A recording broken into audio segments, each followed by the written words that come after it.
This is a conversation with Christopher Merritt for the Kentucky Marriage Equality and Religious Liberty Oral History Project. We are in the studio room of Breckenridge Hall on Morehead State's campus, located in Rowan County, Kentucky. It is July 19th, 2016 at 2:30 p.m. My name is Dakota Barr. I'd like to thank you for taking the time to meet with me today, Chris. You're welcome. You're welcome. This was an honor, privilege. I'd like to start with some biographical information, such as where you were born and where you grew up. I was born in Pikeville, Kentucky, but didn't really spend any time there. My family ended up moving to Salyersville, Kentucky, and that's pretty much where I grew up. Then I moved to Morehead, Kentucky when I was 18 to attend Morehead State University, and I kind of just fell in love with the area. Ended up staying here. Can you tell me about your childhood a little bit? Pretty average for the typical. It's a typical Appalachian childhood. I grew up. I had a brother, a next door neighbor who was a cousin. So we had a lot of close family nearby. Grade school maybe 2 miles away. Played in the creeks, went outside a lot in the summertime. In the wintertime, we would end up watching a lot of cartoons in the evening. Dad would always raise a garden, which I'm doing now. So pretty typical in that sense. But then when you get into like the middle school, high school era, and we in my generation, we kind of grew up with technology, so like we were kind of on the cusp of the internet, and so it was noticeable, the kind of like outside influences that was coming into the area, especially if you compare like the older part of my childhood versus the younger part of the childhood. A lot more different types of music coming into the high school and the middle school, not just your country and bluegrass anymore. There was people listening to hip hop, people listening to alternative music and punk and a little bit of everything. So it's when you look back on it now, it's the earlier years kind of typical, but then when you get into the middle school and high school years, it's very atypical than what you would hear like my mother and father talk about. What about your religious upbringing or ideological background? Again, very typical. I was brought up in a Christian household, the Church of Christ specifically. But again, when I moved to Morehead and kind of got away from my parents, I kind of discovered my own spirituality. Not really particularly religious anymore. I kind of have a disagreement with the structure of religion itself, just because there's a man's influence in it. So I just consider myself more or less just spiritual and not so much religious anymore. So you don't currently belong to a church? I do not. Okay. And what do you do for a living? I'm an instructor at Morehead State University, actually. All right. And I'd like to really start by asking you how you first became involved in the marriage equality movement. It was more or less friends that were in the LGBTQ community that were being discriminated against. I consider friends family, and if somebody treads on family, it kind of feels like it's treading on me as well. And just on a bigger level, it's that when people are discriminated against in general, I feel like I'm discriminated against, because I believe that we all. There's a lot of division, especially if you're watching television, and especially right now in 2016. There's a lot of people angry, and a lot of people divided over issues like LGBTQ issues and Black Lives Matter, and we're all there's a division, and they call it division of race, but really we're all the same race. We're not different in those regards. So this is definitely xenophobia when it's somebody's attacking LGBTQ community or the black community, the Latin community, the Muslim community. You're hurting us on a whole, and I take that personally. So being passionate about equality, how did you feel when you first heard the Supreme Court's decision making marriage equality the law of the land? I was delighted. I was glad that actually happened. It felt good, and it felt like after years and years of no support on a policy level, something actually changed in the right direction. We actually progressed instead of either staying flat or moving backwards. Did you ever think you'd see this in your lifetime? I don't know if I can answer that as a yes or no, but I felt like I saw us heading in that direction, but I don't know if I could say that I saw that definitely happening, or if I was going to see it in my lifetime or not. I guess where I was born in like the early 80s, I'm in that transitional period between Generation X and the millennials, so I have a little bit of the cynicism of the Generation X, but at the same time I have a little bit of the hope of the millennials. So it kind of keeps me in a weird place mentally. It keeps me in check, keeps me on my toes. So after you heard the decision, did you ever expect there to be an issue regarding the issuing of marriage licenses or some other issue related to this? I figured there would be some backlash, because there always is when there's a significant change, but I didn't really foresee it happening right here in Morehead, Kentucky. No. Walk me through how you felt when you first heard that here in Rowan County the clerk was not issuing marriage licenses. The first thing I felt was that I had made a poor choice in voting for Kim Davis. I felt like that it was partly my fault, but then when I started thinking about it, she was, I guess, considered the leftist because she was a registered Democrat at the time, and everybody knew that because it was the year before that is when she was elected to the clerk's office. So I remember being with friends during this whole ordeal, and everybody in the room were Democrats that had voted for Kim Davis, and we were like, how did we not see this coming? And I remember listening to the debates the year before, and Kim Davis actually sounded like the better candidate. If I would have felt wrong voting for the Republican candidate during that issue, or during that election. And I can't say that it would not have happened that way if the Republican candidate was elected. You'll never get to know that. But I can't say that it wouldn't either. So I kind of, after I started thinking about it, there was really, we were stuck with who we got, and this is what, happened with it.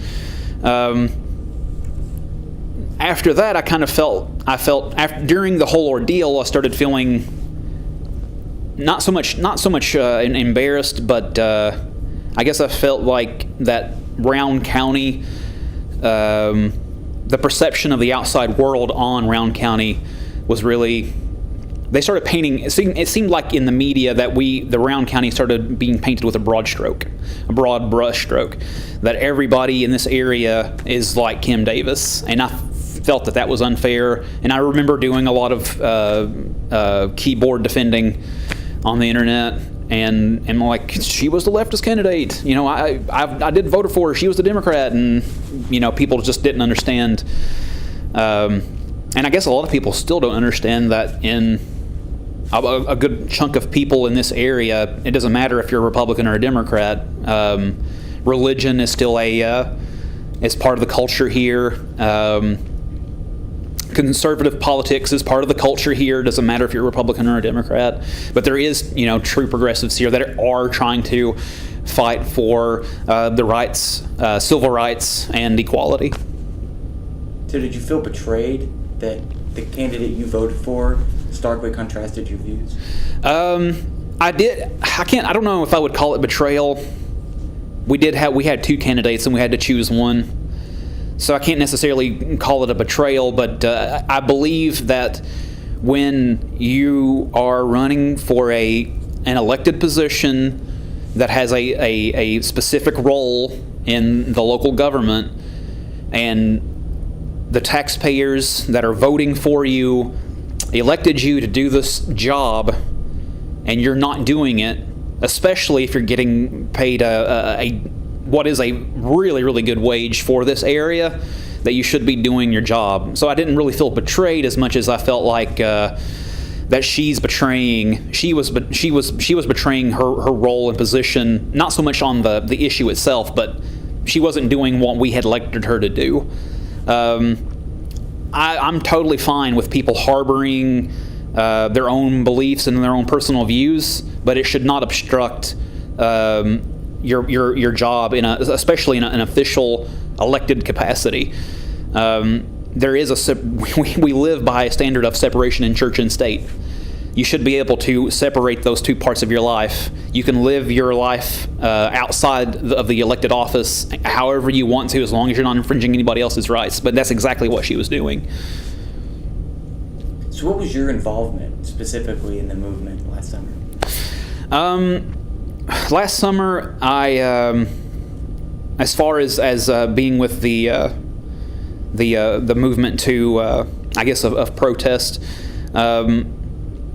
I did a little bit of organizing online. During the actual protests, I actually fell ill that week, and I remember driving to the pharmacy and seeing everybody out on the street, and I made sure that we took that route instead of going down 60. We actually went down Main Street so that we could actually see everybody, and I was actually green in the face and sick, and was like laid back and like waving at everybody and honking and everything. But as far as like actually being physically able to be there, I wasn't able to. But I remember I did a little bit of organizing online and contributed in the Facebook group and stuff like that. But I wasn't actually physically able to be there. How would you classify the environment as an outsider from the protests? It was actually at first it was the typical media circus. I remember seeing a lot of cameras, a lot of reporters, a lot of people on the streets, and then we started seeing a lot of the outsiders coming in. I remember seeing some of the vans and buses that had the really horrific images, the anti-LGBTQ images, people sick and dying of AIDS and stuff like that. On 60, which is a major highway in Kentucky. It stretches all the way across the state, and a guy had his bus parked right on the intersection of 32, which is the other major roadway in Morehead, and 60, and he sat there, and there was reporters showed up. Didn't like it. It's fine for protest. I know that some of the cops showed up because it was causing a traffic jam there, because people were actually getting out and taking pictures with it and whatnot. But then it got really scary when you heard that the Oath Keepers were going to show up and quote unquote protect Kim Davis, and I wasn't particularly fond of their fine with their politics, not fine with their the way they act on them, or at least the way they want to act on them. I don't think they ever showed up, but it kind of got scary there for a moment. So it went from like circus to a disgusting circus to a scary circus in just a matter of days. And then when she was actually finally arrested, and there was some celebration in Morehead after that. I don't know if that was the right way to go react to her arrest, because to me it felt like they were kind of playing into the, I guess because you had like Ted Cruz and Mike Huckabee show up and kind of turned her into a martyr and was trying to like use her for their political campaigns and whatnot. So it was really it got really messy. The atmosphere, it was really divided in this town after that. After all that ordeal, and it took a while to quiet down. I remember I was actually teaching the Comms 108 speech class here at MSU, and the students really didn't know what to think about it. I have students from not just all over the country, but all over the world, and it was kind of shocking that they came from, some of them coming from the Middle East even, coming to this quiet little, mountain town, and then all of a sudden there was threats of guys with AR-15s coming in. Like they just, they're coming from one place that's chaotic and violent to here that was quiet, and then all of a sudden it got a little bit chaotic and almost violent, So it was, I think a lot of people were just confused by, a lot of the students were confused by it. And it seemed like the atmosphere in town got really divided. I remember going to the farmer's market and hearing people talk about it, and people kind of getting angry at one another because they had conflicting views over it. So it didn't create an atmosphere that was conducive to discourse. Like you couldn't talk about it, otherwise people might offend somebody on either side. So when it quieted down, then we could talk about it a little bit more after it died down a little bit. So for those couple of weeks that turned into a couple of months, it was a little bit touch and go. What do you think should have been done to handle this situation?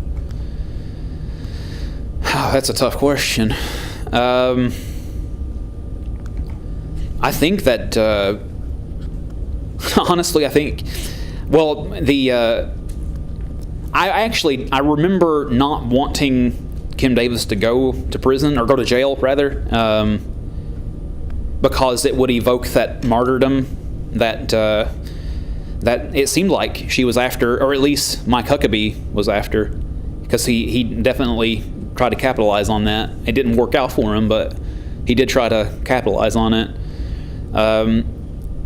So I don't know if that was the right decision. And again, I know that some people celebrated that, but it seemed in my eyes to make it worse. I don't know. I know that Governor Beshear, ordered the marriage licenses to be given out, and I wish that's what she would have done. That's probably how I would like to have seen the situation go. Just give the marriage licenses out. So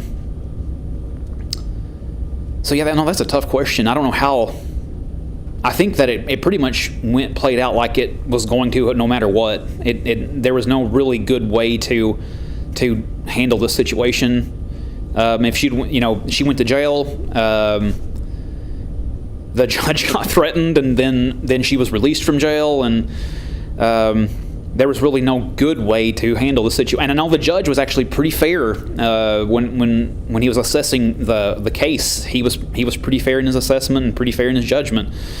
And he still got all kinds of hate.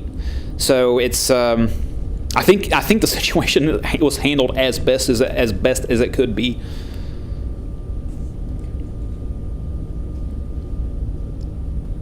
Do you feel that your local elected officials handled the matter appropriately? Again, I think they handled it as best they could. I know that the situation was a little bit crazy for everybody.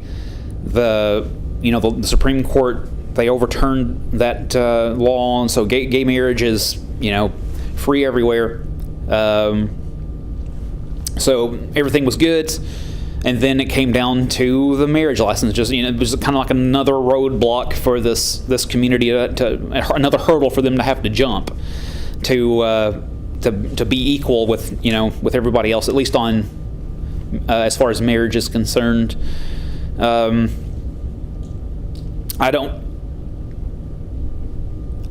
I don't particularly know anything else that the local officials could have done that would have assist in this situation.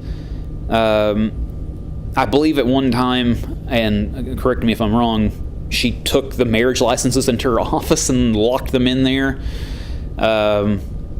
just so like none of the other like deputy clerks could issue the marriage licenses. That could have been something that could have been, that could have helped further the situation. But again, when you have a clerk not doing her job and then like obstructing her deputy clerks from doing their job,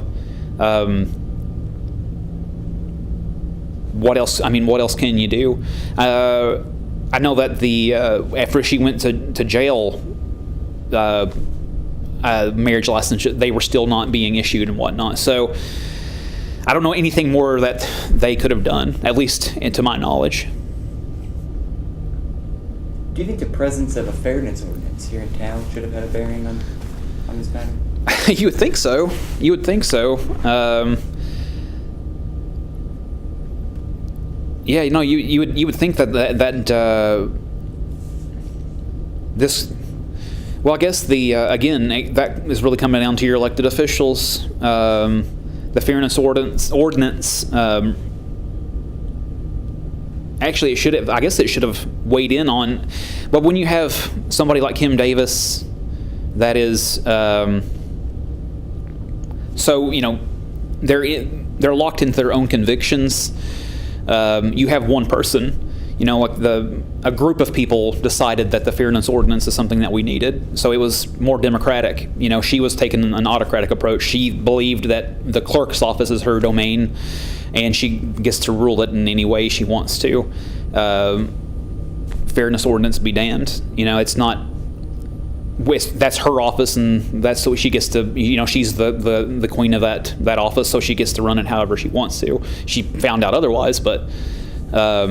I believe, I believe that's how she saw it. I don't think that the fairness ordinance even was a consideration.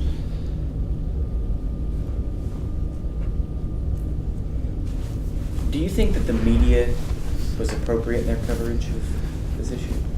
I have a problem with mainstream media in particular.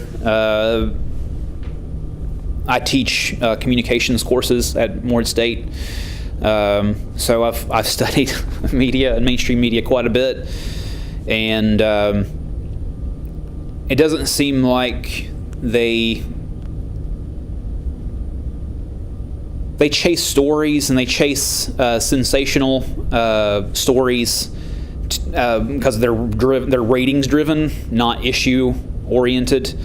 So I don't believe that mainstream media was necessarily. I wouldn't. Not fair or unfair, just not. They weren't tackling the issue as it should have been tackled. They like to show crazy images, and they wish they got quite a bit after she was released from jail. And they did the whole Eye of the Tiger thing and all that stuff. So you got to see more of that, and there was, I guess, less of a discussion over equality. So I just have a problem with mainstream media in general. I know that I'm a big fan of Democracy Now! And Amy Goodman, I liked her reporting during that whole time, which, she touched on it, talked about the issues of gay marriage and the Supreme Court overturning it, and now it's legal and you're not doing your job and stuff like that. But then when she go on to the next story, it wasn't like this thing that dominated the news cycle like it did on every other mainstream media news source. Sure, this was an issue that should have been viewed at, analyzed, and picked apart, but we don't need to dominate. We don't need month after month after month of news coverage on it, because it does turn the person, the people, into sort of media stars, and I think some of that kind of goes to their head, and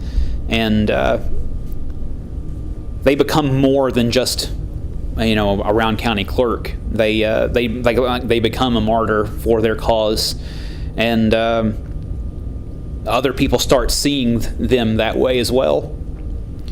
which causes more problems. Less discussion, less discourse, and just more problems. You talked previously about the polarization of the community while this event was going on. I want to ask you, do you think that polarization has continued, or do you think that it was a one-time thing? What I noticed before was it was certainly divided, but it was more of just contentious. There was just a lot of bickering and fighting, and now that it's quieted down quite a bit, there's still there's always going to be a polarization. People are people. They're all different, and they all have their own views and their own opinions. But now it seems like you can talk about it more without the fighting and the bickering, and that's what we need. We need a more comfortable place to talk about the broader issues and without the fighting and the bickering. When you raise the emotional level of a situation, it would be kind of like a graph. The more emotion you have, the less intellect you have. But if you keep the emotions down, the higher the intellect comes out. So you get to talk about things and not have to worry about aggravating somebody's frame of reference or their views and opinions on certain issues. And healthy dialogue is what's needed more than just reactionary, these emotional bursts. That's how we start understanding the world around us better, and that's how we can grow and change and hopefully work towards a more inclusive future instead of just these divided politics and division in our own communities.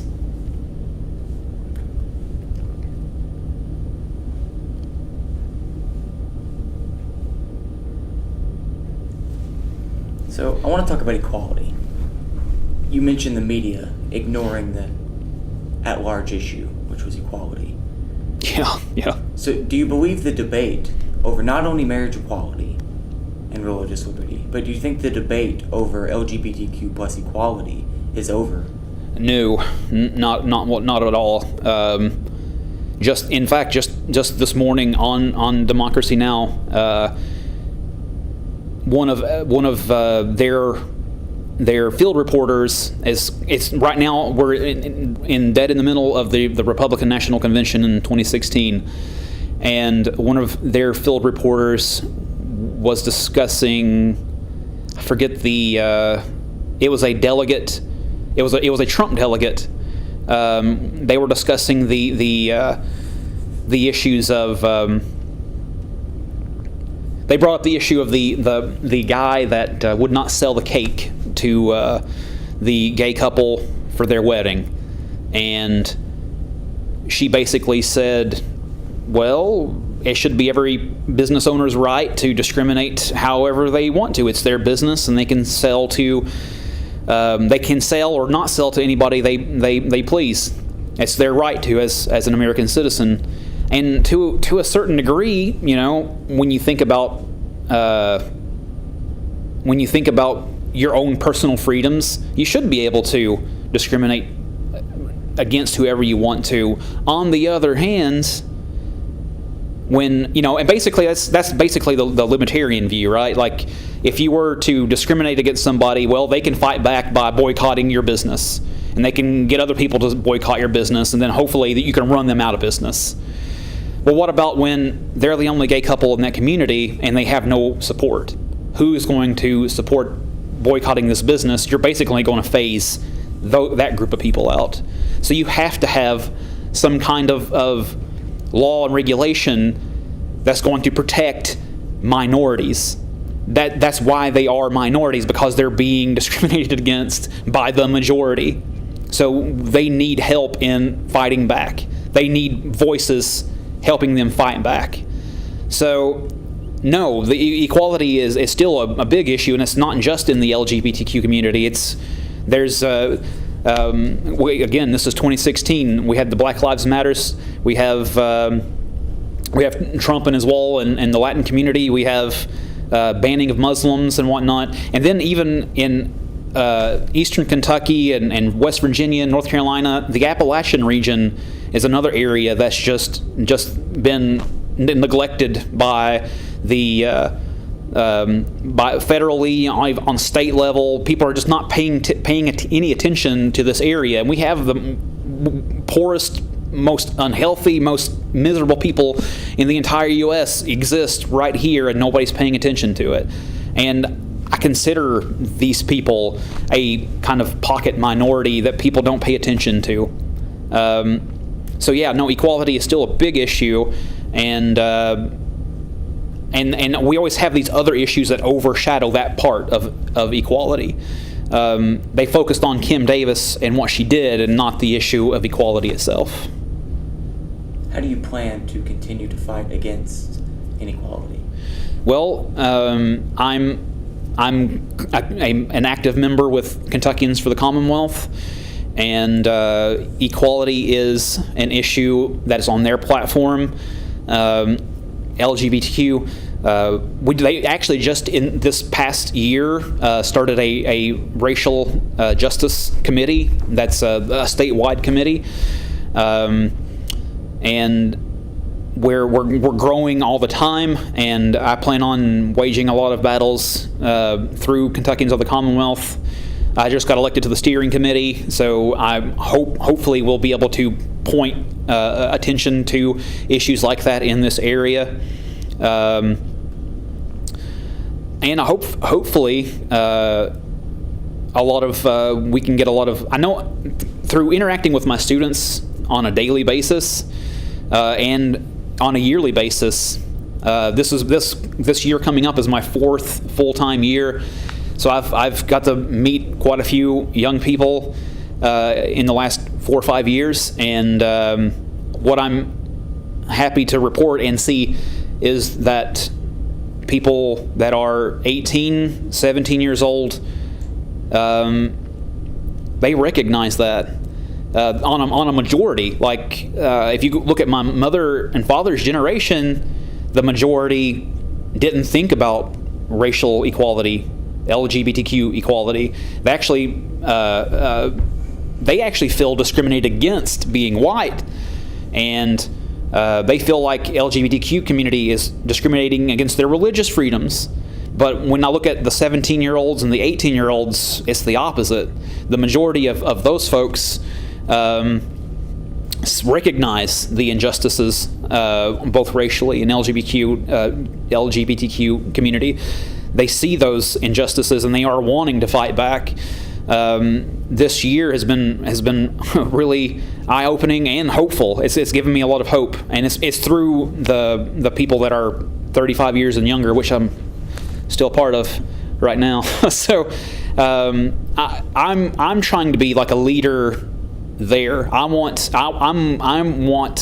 people that are 35 years old and younger to join me and like KFTC and other organizations, Black Lives Matter, and push back against the older generation. I think that's where a lot of this is coming from. It feels like that there's this generational gap, and the younger people are finally getting enough numbers to push back, and now the older generation are just fighting tooth and nail. And it's kind of like when you back an animal in the corner and it gets frightened and they start lashing out. And I think that's what Donald Trump is. It's like their final lash out to try to just topple everything.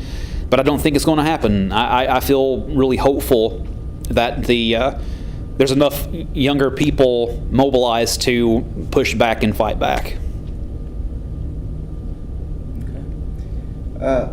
My last question is, I really just want to know, do you feel that this experience has changed you as a person?